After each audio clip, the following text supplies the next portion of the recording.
Olá IPCA, hoje é terça-feira, dia 14 de maio de 2013. Nós estamos juntos há 387 dias lendo a Bíblia e hoje leremos os capítulos 26 e 27 do livro de Números. Nós, como já dissemos a você ontem, estamos aqui acompanhando a preparação final dos israelitas para ingressarem na Terra Prometida.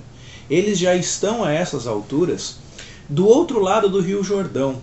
E é notório para nós aqui que o versículo de número 3 do capítulo 26 já situa para nós o povo de Israel nas campinas de Moabe, ao pé do Jordão, na altura de Jericó.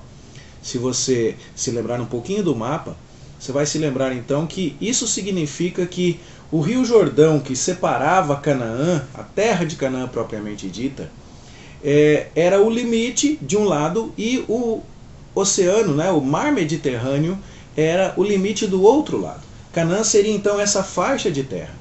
Os israelitas não vieram do sul direto para entrar em Canaã, mas atravessaram para o outro lado, contornaram Edom, os moabitas, e iriam entrar em Canaã atravessando o Rio Jordão.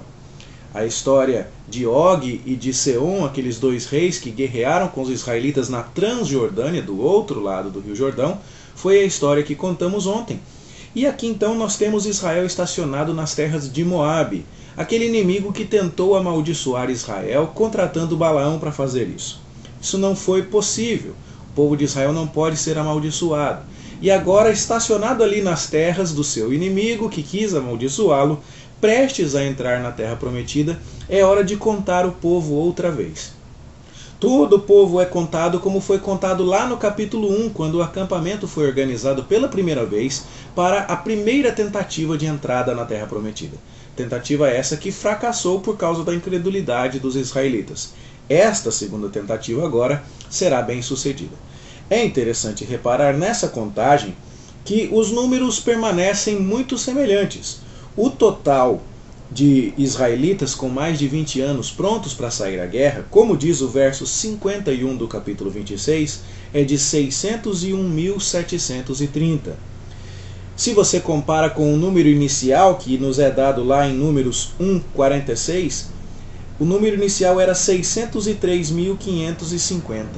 Ou seja, em termos gerais, o povo de Israel se manteve praticamente com o mesmo número. O decréscimo foi mínimo.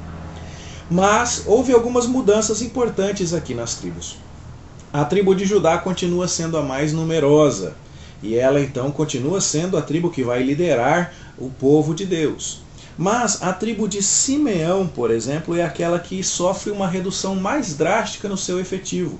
Ela perde muitos homens, mais de 20 mil. E quando nós começamos a tentar investigar as razões dessa perda, a possível resposta é que os simeonitas, os descendentes de Simeão, estavam diretamente envolvidos naquela queda, naquele pecado em que o povo de Israel se envolveu com as midianitas e passou a adorar a Baal Peor, como vimos no capítulo 25. Se você for olhar o nome do homem que foi morto por trazer uma midianita para o acampamento, você vai ver que o nome dele era Zinri, e ele era príncipe da casa paterna dos simeonitas, como diz o verso 14 do capítulo 25. Então, o número apresentado aqui nos conta lições. Quais são as lições? Bom, se você examina o número total no início e o número total na primeira tentativa e o número total na segunda tentativa, você percebe que Deus preservou o seu povo. Não é? 603 mil para 601 mil não mudou quase nada. Se você olha a tribo de Judá, você percebe que ela era a maior tribo no início e ela continua sendo a maior tribo no final, na segunda tentativa. Mas, se você analisa, por exemplo, a tribo de Simeão, você percebe que o juízo de Deus se manifestou. E que a tribo que foi aqui responsável pela idolatria e pela prostituição religiosa do povo de Israel sofreu sim um severo castigo e uma severa redução no seu efetivo. Tudo isso então nos faz lembrar de algumas coisas. Deus continua fiel. O seu líder apontado Judá continua liderando. Mas não brinque com Deus, porque você pode sofrer o juízo. E de todas as pragas que nós tivemos conhecimento até aqui, Esta foi uma das mais severas, se não a mais severa, porque morreram 24 mil homens, como diz o verso 9 do capítulo 25. Essa praga foi uma praga muito severa e marcou o ponto culminante do juízo de Deus sobre a primeira geração, aquela que não haveria de entrar na terra de Canaã.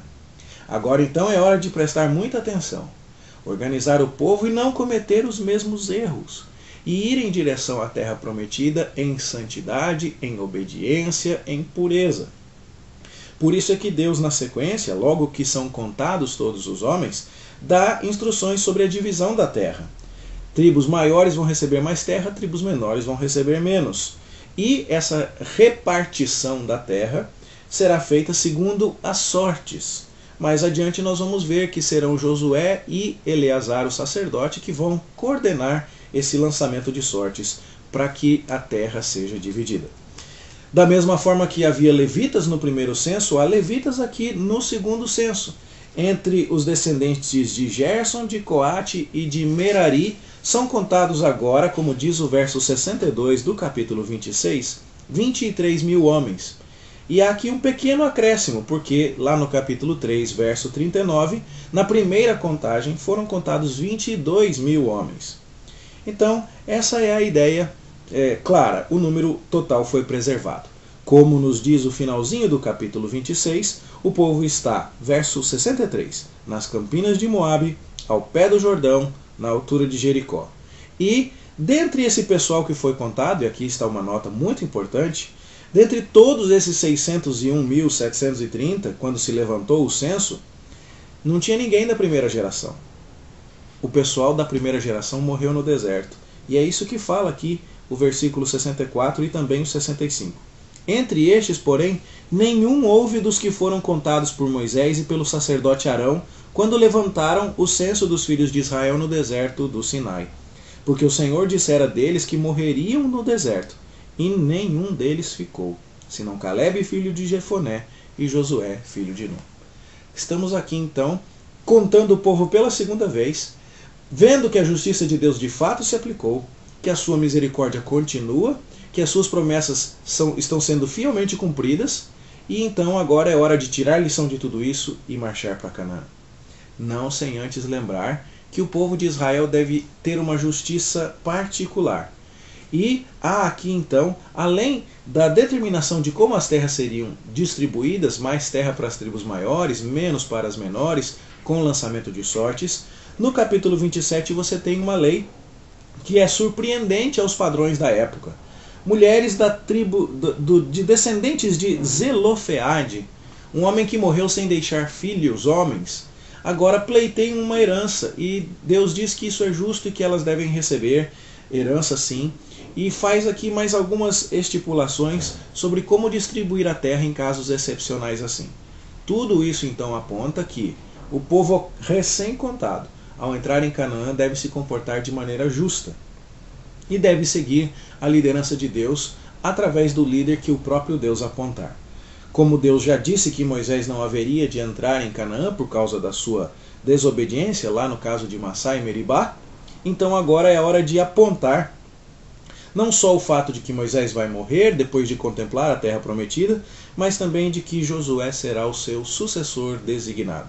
Josué precisa ser acreditado por Moisés diante de todo o povo, acreditado também por Eleazar, o sumo sacerdote, e é sobre isso que nós lemos aqui o fato de que Deus está designando Josué para ser o sucessor de Moisés.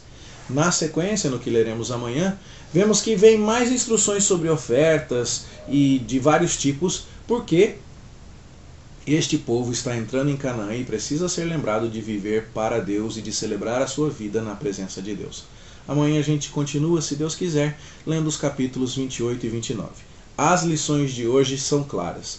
Deus é fiel. Ele preservou o número dos israelitas. Ele manteve a liderança da tribo de Judá. Ele também é justo. Ele julgou o seu povo. Nenhum dos que foram contados no primeiro censo e não creu entrou no descanso. Ele também é justo, de tal forma que a tribo de Simeão, que estava envolvida de maneira especial na traição com Baal-Peor, no caso dos envolvimentos com as mulheres midianitas, essa foi a tribo que recebeu a redução numérica mais drástica. Isso deve nos fazer entender que servimos a um Deus fiel e isso deve nos motivar a servi-lo com alegria. Mas também servimos a um Deus justo e isso deve nos fazer servi-lo com temor. Estes são os dois lados da moeda que deve ser equilibrada no nosso coração. Servir a Deus com amor e com temor. Amanhã a gente continua estudando este livro maravilhoso e eu oro para que Deus abençoe a sua vida. Bom estudo para você e até lá.